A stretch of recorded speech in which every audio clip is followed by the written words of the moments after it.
Blizzard Black Pearl 78. So based on the Black Pearl series, but in a narrower version.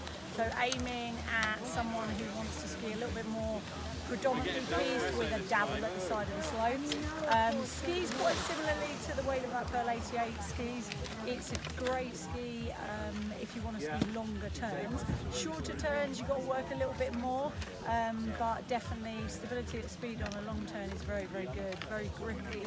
And as soon as you do roll it on an edge, it's very smooth, very, very stable feeling ski. But I would have said generally, if you're a better skier, this is going to be, a fun ski to ski on.